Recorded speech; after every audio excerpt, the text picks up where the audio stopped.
मेरी शादी होने से पहले मेरी सास मुझे अपने साथ मेरी शादी का जोड़ा दिलाने बाजार लेकर गईं। बाजार में अचानक मेरी तबीयत खराब हो गई और मैं वहीं पर बेहोश हो गई। मेरी सास मुझे हॉस्पिटल लेकर गईं। डॉक्टर ने बताया कि मैं माँ बनने वाली हूँ। ये सुनकर मेरी सास मुझे आवारा बदचलन कहने लगी और मुझसे रिश्ता तोड़कर अपने घर चली गईं। मुझे नहीं पता था कि मेरे साथ ये सब किसने किया है। मैंने इस बच्चे को जन्म देने का सोचा। 9 महीने बाद जब बच्चे का जन्म देने का समय हुआ तो डॉक्टर ने पूछा कि इस बच्चे के पिता का क्या नाम है। ये सुनकर मेरे पैरों तले ज़मीन खिसक गई। हॉस्पिटल के सबसे बड़े डॉक्टर ने कहा कि मैं हूँ इस बच्चे का पिता। मेरा नाम रितु है। मेरे पिताजी हवाई अड्डे पर नौकरी करते थे। मुझे ऐसा लगता था कि मेरे जीवन में कभी कोई कठिनाई नहीं आ सकती। मेरे पिताजी सब संभाल लेंगे। जो लोग अच्छे पालन पोषण में पलते हैं, जीवन उनका इम्तिहान लेता है। मेरी माँ पिताजी से कहती थी कि लड़कियों को ज़्यादा छूट न दिया करो। अपनी लड़कियों से ज़्यादा लाड प्यार करते हो, ये अपनी ससुराल में कठिनाइयों का सामना कैसे करेंगी। लड़कियां ससुराल में जाकर अपना आत्मविश्वास खो देती हैं। जब तक मेरी बेटियां अपने बाप के घर में हैं, तब तक इनको डांट भी नहीं सकता कोई, क्योंकि मुझे पता है मेरी बेटियों का नसीब बहुत अच्छा होगा। उस वक्त मैं 12वीं कक्षा में थी। भैया की शादी हो गई थी और भाभी के आने से घर में बहुत रौनक थी। उन्हीं दिनों हमारे मोहल्ले में एक लड़का आया था जिसके बारे में किसी को कुछ पता नहीं था। सुना था कि वो अपनी बहन की तलाश में आया है। उसने कपड़े बेचने की दुकान खोली थी। जब मैं स्कूल जाती तो वो मुझे देखता और मुस्कुराता। मुझे बहुत गुस्सा आता। कई बार मैंने सोचा कि मैं इसकी शिकायत अपने पिताजी से करूंगी। फिर मैंने सोचा कि गरीब लड़का है, कौन सा मुझसे कुछ कहता है। वक्त यूं ही बीत गया। लड़के को आए हुए 3 साल हो गए। मैं पढ़ाई में व्यस्त रहती। कुछ लोग उसको बहुत बुरा भला कहते और कुछ मोहल्ले वाले उसे निकालने को कह रहे हैं। इसी वजह से उसने अपनी दुकान नहीं खोली। मेरी बड़ी बहन शालू किसी लड़के को पसंद करती थी। मेरे पिताजी नहीं मान रहे थे क्योंकि वो लड़का अच्छा नहीं था, लेकिन मेरी दीदी अपनी जिद पर थी। मेरे पिताजी नहीं मान रहे थे। जब मेरी दीदी ने आत्महत्या करने की कोशिश की तो मेरे पिताजी मान गए। तभी मेरी माँ ने पिताजी से कहा कि मैं आपसे इसीलिए कहती थी कि आप अपनी बेटियों को ज़्यादा सर पर न चढ़ाओ। अगर आपका थोड़ा सा भी डर होता तो शालू ऐसा कभी नहीं करती। पिताजी बोले, मैं सब इसके भले के लिए ही कर रहा हूँ। कल को वो लड़का इसको क्या खिलाएगा और क्या पिलाएगा। उसके तो घर वाले उसे रखना भी नहीं चाहते। कल को लड़के ने हमारी बेटी को छोड़ दिया तो हम क्या करेंगे। इसीलिए मैंने अब ये सोच लिया है कि अब मैं बड़े भाई साहब से बात करता हूँ। अब हम कब तक इंतज़ार करेंगे। बचपन से ही बच्चों के रिश्ते तय हैं। इस मुश्किल समय में अपने काम आते हैं। पिताजी भूल गए थे कि अब वो वक्त नहीं है जो मुश्किल वक्त में अपने काम आए, और ऐसा ही हुआ। ताऊ जी ने इस रिश्ते से इनकार कर दिया था। उन्होंने कहा कि वो ऐसी जगह अपने बेटे का रिश्ता नहीं करना चाहते और रिश्ते वाली बात तो बहुत पुरानी हो चुकी है। पिताजी का मान टूट चुका था। अब वो चुपचाप रहने लगे थे। दीदी ने घर से भागने की धमकी दी तो पिताजी ने दीदी की शादी उसी लड़के से करा दी जहां वो चाहती थी। शालू दीदी बहुत खुश थी। शालू दीदी बहुत ही खुदगर्ज निकली। उन्होंने ऐसे लड़के को अपने माता पिता के लिए छोड़ा जो बहुत बिगड़ा हुआ था। पता नहीं शालू दीदी ने ऐसे लड़के को कैसे पसंद कर लिया। बच्चों को अपने माता पिता का प्यार क्यों नहीं दिखता, जो खुद भूखे रहते हैं और अपने बच्चों को खिलाते हैं। शालू दीदी की जब विदाई हुई तो पिताजी ने कहा कि आज से तुम्हारा हमारा कोई रिश्ता नहीं है। तुमने जिस लड़के के लिए अपने माता पिता को छोड़ दिया, आज से वही तुम्हारा सब कुछ है। मर भी जाओ तो अपने मायके मत लौटना। सब रिश्तेदारों में यही बात हो रही है कि शालू ने अपनी मर्जी से शादी की है। तुम हमारी बहुत बदनामी करा चुकी हो। अब तुम्हारा हमारा कोई रिश्ता नहीं है। पिताजी बहुत परेशान रहने लगे।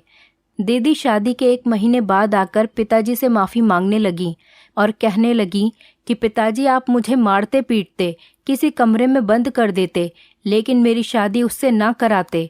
उसने मुझे मारा पीटा और कहा कि जाओ अपने पिता से पैसे लेकर आओ, उससे मैं अपना कारोबार खोलूँगा। पिताजी ने परेशान होकर अपने बेटों से कहा कि शालू का जो हिस्सा है उसे दे दो। भाइयों ने शालू से कहा कि वो अपनी शक्ल भी कभी न दिखाए। हमारे पास कौन सी जायदाद है, सिर्फ एक यही मकान है हमारे पास कोई पैसे नहीं हैं जो हम तुम्हें दे दें। 2 दिन बाद शालू का पति झगड़ों में मारा गया। शालू अपने पिता और भाई से कहने लगी कि तुम्हारी बद्दुआ लगी है जो आज ऐसा हुआ है। मैंने दीदी से कहा, जब आपको वो मारता पीटता था तो आपको ख्याल नहीं आया। पिताजी की बिना मर्जी के आपने शादी कर ली, तब आपने नहीं सोचा कि पूरी उम्र आपको दिल से लगाकर पालन पोषण किया, आपकी परवरिश की, तो उनको दुख देकर आप कैसे सोच सकती हैं कि आप खुश रह सकती हैं। मेरी बात सुनकर मेरी दीदी रोने लगी। मेरे पिताजी रिटायर हो चुके थे और जो पैसे मिले वो भाई के कारोबार में लगा दिए और मेरी शादी के लिए रख दिए। मेरी पढ़ाई पूरी हो गई थी। पिताजी ने मेरा रिश्ता तय कर दिया था। मैं बहुत खुश थी। वो लड़का मुझे बहुत पसंद था, लेकिन वो लड़का मुझे पसंद नहीं करता था, क्योंकि वो लड़का किसी दूसरी लड़की को पसंद करता है और उसी लड़की से शादी करना चाहता था। मुझे जब इस बात का पता चला तो मैंने अपने माँ बाप को बताया। माँ ने कहा, बेटा, शादी से पहले ज़्यादातर लड़के किसी न किसी लड़की को पसंद करते हैं और जब शादी हो जाती है, पत्नी घर में आ जाती है तो वो सब कुछ भूल जाते हैं। माँ की बातों से मुझे तसल्ली हुई और मुझे कहीं न कहीं डर भी लग रहा था कि क्या होगा अगर, क्योंकि मेरे होने वाले पति ने मुझसे पहले ही कहा था कि तुम शादी करना चाहती हो तो कर लो, ये तुम्हारा फैसला है। कल को मुझसे कोई उम्मीद मत रखना। मैं हर हाल में अपनी पसंद की लड़की से ही शादी करूँगा। तुम्हारे लिए अच्छा होगा कि तुम ही इसी रिश्ते से इनकार कर दो। और मैं अपने पिताजी को कैसे दुख दे सकती थी, उनसे कैसे कह सकती थी कि मेरा होने वाला पति राहुल किसी और से प्रेम करता है। पिताजी की तबीयत दिन ब दिन खराब होती जा रही थी। एक दिन पिताजी को हार्ट अटैक हो गया, जिसकी वजह से उनकी मौके पर ही मौत हो गई। पिताजी को देखकर ऐसा लग रहा था जैसे पिताजी अभी उठ जाएंगे। चारों तरफ भीड़ ही भीड़ हो रही थी और चारों तरफ ऐसा लग रहा था जैसे पिताजी अभी बाहर से आएंगे और मुझे आवाज़ लगाएंगे। मुझे तो यकीन ही नहीं हो रहा था कि पिताजी इस दुनिया में नहीं रहे। मैं दरवाजे पर बैठी रहती और पिताजी के आने का इंतज़ार करती रहती। माँ भी कहती कि बेटी, जो इस दुनिया से चला जाता है वो कभी वापस नहीं आता। ये सुनकर मैं अपनी माँ के गले लगकर खूब रोती। राहुल की माँ ने पिताजी के गुजरने के बाद मेरा रिश्ता भी तोड़ दिया। मेरी माँ ने राहुल की माँ से कहा कि ऐसे रिश्ता ना तोड़ो, लोग क्या कहेंगे कि रिश्ता क्यों टूटा है। मैं सबको क्या जवाब दूंगी। अब तो रितु के पिताजी भी नहीं रहे। राहुल की माता ने कहा कि मैं कुछ नहीं कर सकती, मैं अपने जवान बेटे को खोना नहीं चाहती। मेरी बात को समझने की कोशिश करो। जब मुझे पता चला कि राहुल की माँ रिश्ता तोड़कर चली गई हैं, तो मैंने माँ से कहा कि उन्हें पहले रिश्ता करते समय अपना बेटा क्यों याद नहीं आया और अब 2 साल बाद उनको ये याद आ रहा है कि बेटे की खुशी से बढ़कर कुछ नहीं है। ताऊ जी ने भी सारी ज़मीन अपने नाम करा ली। बुआ ने भी कोई कसर नहीं छोड़ी। वो हमारी बहनों की इज्जत खराब करती रहीं और सब ने हमें अकेला छोड़ दिया था। जिसे जो करना था वो कर रहा था। समय बीतता गया। मैं एक कंपनी में नौकरी करने लगी, क्योंकि घर की आर्थिक स्थिति ठीक नहीं थी और भैया के कारोबार में बहुत नुकसान हो रहा था। पिताजी के जाने के बाद अब माँ भी बहुत कमज़ोर हो गई थी और बीमार रहने लगी थी। शालू दीदी के भी रिश्ते आने लगे थे। उनके रिश्ते 2 बच्चों के बाप या फिर 1 बच्चे के बाप के ही आते थे। मेरी भी उम्र बीतती जा रही थी।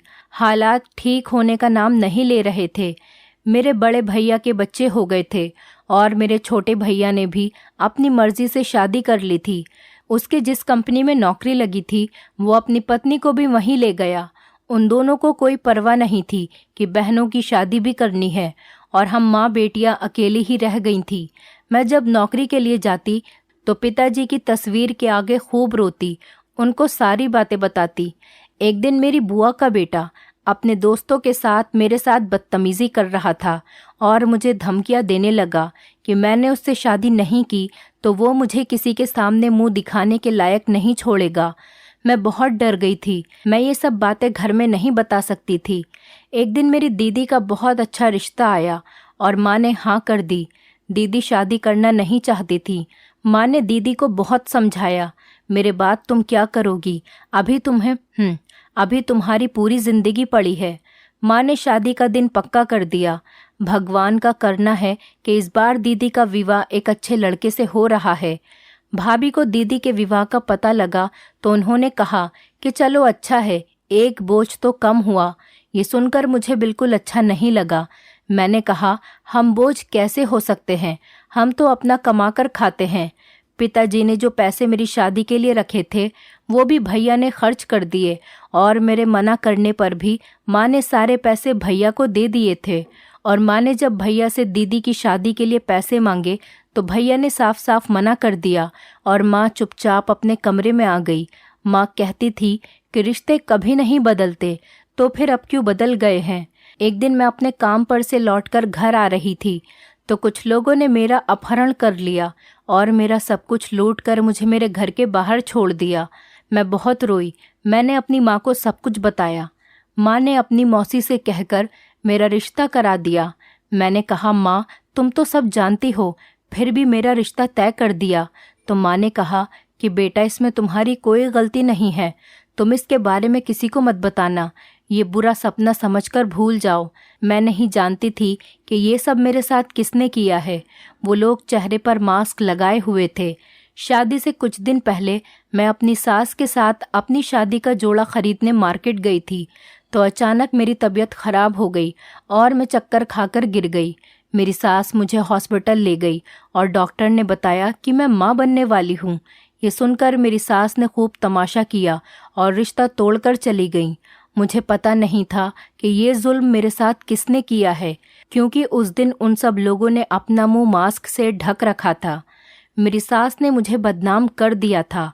सब लोग मुझे आवारा, बदचलन, चरित्रहीन होने के ताने देते।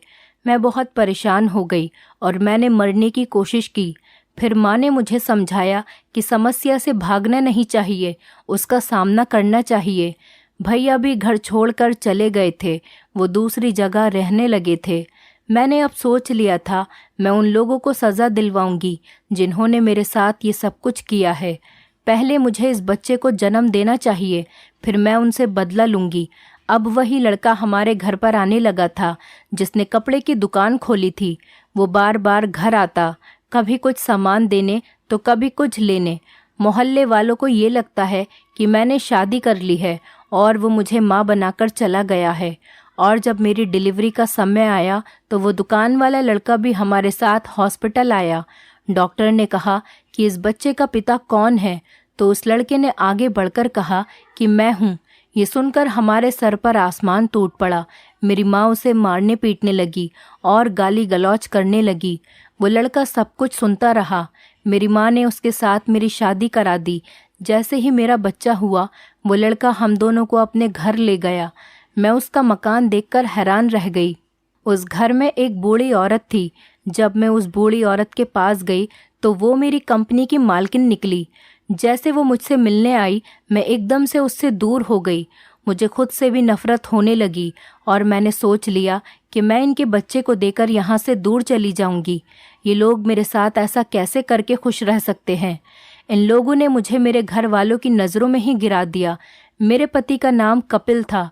कपिल मुझसे बहुत प्यार करता और उसकी दादी अपने पोते से बहुत प्यार करती, लेकिन सच तो ये था कि मैं अपने पति से बहुत नफरत करती थी।